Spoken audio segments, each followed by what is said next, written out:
ভারত ও বাংলাদেশের সম্পর্ক কি নতুন এক অস্বস্তিকর অধ্যায়ে প্রবেশ করছে? একদিকে সীমান্তে পশিন নিয়ে উত্তেজনা, অন্যদিকে কূটনৈতিক দূরত্ব। এর মাঝেই আবার সামনে এসেছে একটি পুরনো বিতর্ক, একটি মানচিত্র, একটি ধারণা, একটি শব্দ।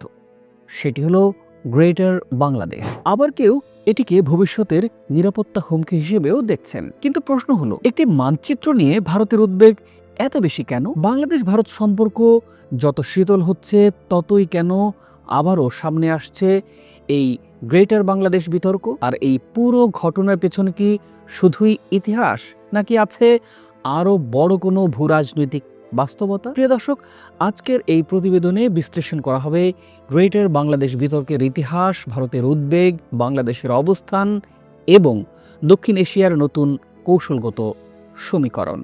আপনাদের সাথে আছি আমি শাহাদাত হোসেন।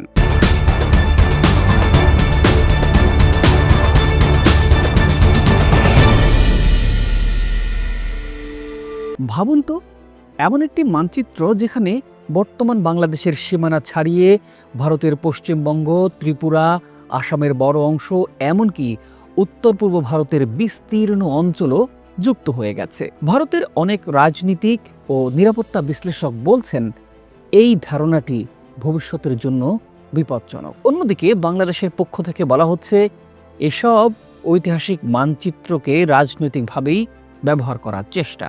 তাহলে প্রশ্ন হলো, কোনটি সত্য?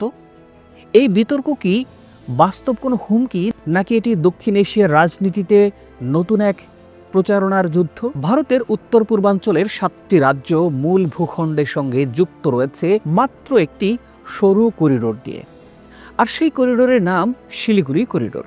ভারতের কৌশলগত মহলে যেটি পরিচিত চিকেন স্নেক নামে। যদি কখনো এই অঞ্চলকে ঘিরে বড় কোনো ভূরাজনৈতিক সংকট তৈরি হয়, তাহলে কি ঘটবে? কেন ভারতীয় নিরাপত্তা বিশ্লেষকরা এই অঞ্চল নিয়ে এতটা সংবেদনশীল? আর কেন একটি ঐতিহাসিক মানচিত্র বারবার দিল্লির উদ্বেগের কারণ হয়ে উঠছে? চলুন এই সব বিষয়ে বিস্তারিত যাওয়া যাক।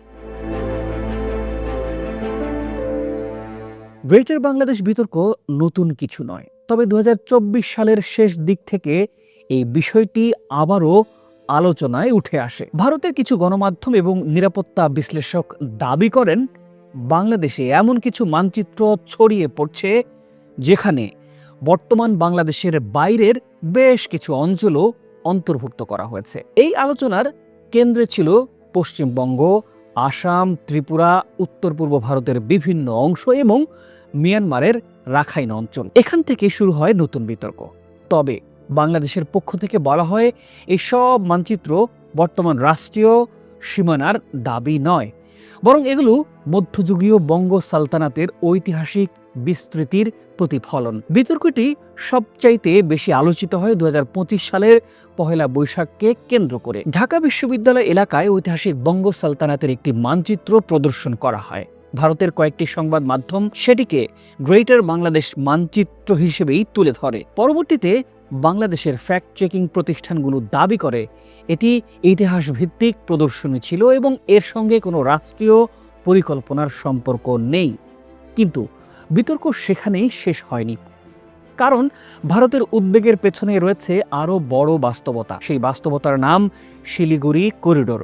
ভারতের মূল ভূখণ্ড ও উত্তর পূর্বাঞ্চলের মধ্যে একমাত্র স্থল সংযোগ। এই করিডোরের অনেক জায়গায়, যার প্রস্থ মাত্র কয়েক কিলোমিটার। এই করিডোর দিয়েই উত্তর পূর্ব ভারতের সঙ্গে সামরিক সরঞ্জাম, বাণিজ্য ও প্রশাসনিক যোগাযোগ পরিচালিত হয়। ভারতের প্রতিরক্ষা পরিকল্পনায় এটি সবচেয়ে সংবেদনশীল অঞ্চলগুলোর একটি। তাই উত্তর পূর্ব ভারতকে ঘিরে যে কোনো ভূরাজনৈতিক আলোচনা দিল্লিকে সতর্ক করে তোলে। এ কারণেই গ্রেটার বাংলাদেশ বিতর্ককে অনেক ভারতীয় বিশ্লেষক শুধু একটি মানচিত্রের বিতর্ক হিসেবেই দেখেন না, তাদের দৃষ্টিতে এটি একটি কৌশলগত উদ্বেগের প্রতীক। তবে এখানেই আরও একটি প্রশ্ন উঠে আসে, ভারতে যদি অখণ্ড ভারত ধারণা নিয়ে আলোচনা হতে পারে, তাহলে ঐতিহাসিক বঙ্গ সালতানাতের মানচিত্র নিয়ে আলোচনা কেন বিতর্কের জন্ম দিচ্ছে? ভারতের নতুন সংসদ ভবনে স্থাপিত অখণ্ড ভারতের মানচিত্র নিয়েও দক্ষিণ এশিয়ার বিভিন্ন দেশে আলোচনা হয়েছিল। সেই মানচিত্রে বর্তমান ভারত ছাড়াও প্রতিবেশী কয়েকটি দেশের ভূখণ্ডকে ঐতিহাসিক ভারতের অংশ হিসেবেই দেখানো হয়েছিল। ফলে অনেক পর্যবেক্ষক মনে করেন ইতিহাসকে বর্তমান রাজনীতির সঙ্গে মিশিয়ে ফেললেই বিতর্ক তৈরি হয়। কারণ ইতিহাসের মানচিত্র আর বর্তমান রাষ্ট্রীয় নীতির মধ্যে মৌলিক পার্থক্য আছে। তবে শুধু ইতিহাসই নয়, এই বিতর্কের সঙ্গে জড়িয়ে গেছে নতুন ভূরাজনৈতিক সমীকরণ। সাম্প্রতিক বছরগুলোতে বাংলাদেশের সঙ্গে তুরস্কের প্রতিরক্ষা সহযোগিতা অনেক বেড়েছে। ড্রোন, সামরিক প্রশিক্ষণ ও বিভিন্ন প্রতিরক্ষা প্রযুক্তি নিয়ে দুই দেশের আলোচনা অনেক দূরে গিয়েছে। একই সময়ে চীনের সঙ্গেও বাংলাদেশের অর্থনৈতিক ও অবকাঠামোগত সম্পর্ক আরও গভীরতম হয়েছে।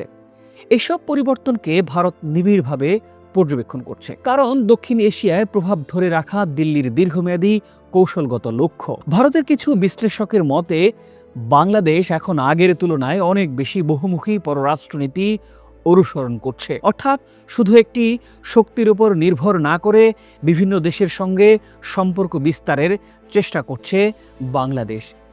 এখানে এসে সবচেয়ে গুরুত্বপূর্ণ প্রশ্নটি সামনে আসে, কেন 2026 সালেও গ্রেটার বাংলাদেশ বিতর্ক বারবার ফিরে আসছে?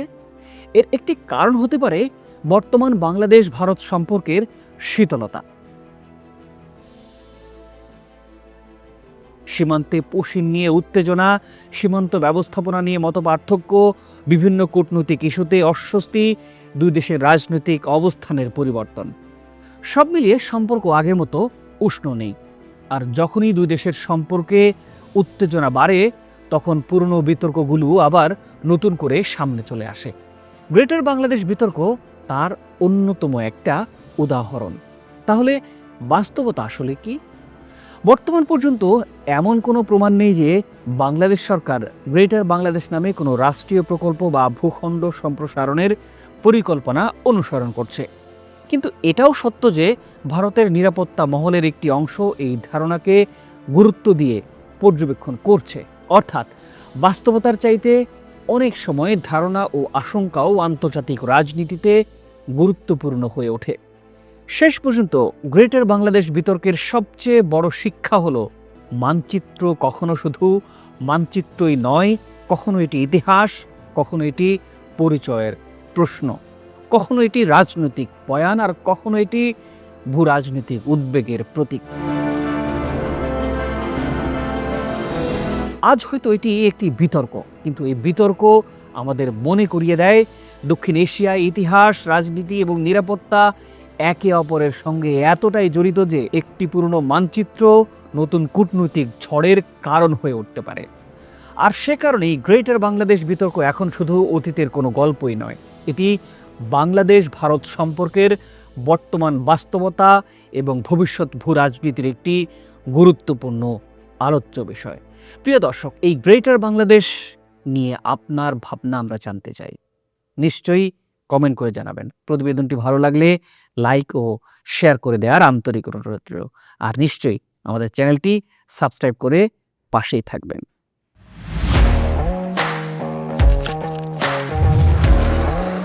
প্রফেশনাল স্টুডিও খুঁজছেন? ঢাকার প্রাইম লোকেশন নয়াপল্টনে দেশ সমাচার স্টুডিও আপনার কন্টেন্ট প্রোডাকশনের নির্ভরযোগ্য ঠিকানা। এখানে পাবেন 4K ক্যামেরায় মাল্টি অ্যাঙ্গেল রেকর্ডিং, আছে গ্রিন ও ব্ল্যাক স্ক্রিন সেটআপ, উন্নত মানের মাইক্রোফোন ও sound proof voice over booth. আপনার পছন্দ মতো স্টুডিও ডিজাইন করার সুযোগও থাকছে। Hazrat Shahjalal news content, talk show, interview বা পডকাস্ট, যা কিছুই করেন এখানে পাবেন প্রফেশনাল সেটআপ আর ফুল এডিটিং সাপোর্ট। আপনার চাহিদা অনুযায়ী বুক করতে পারেন আজই। কল কিংবা হোয়াটসঅ্যাপ করুন এই নাম্বারে 017202106557। ভিজিট করুন আমাদের ওয়েবসাইট ও ফেসবুক পেজ।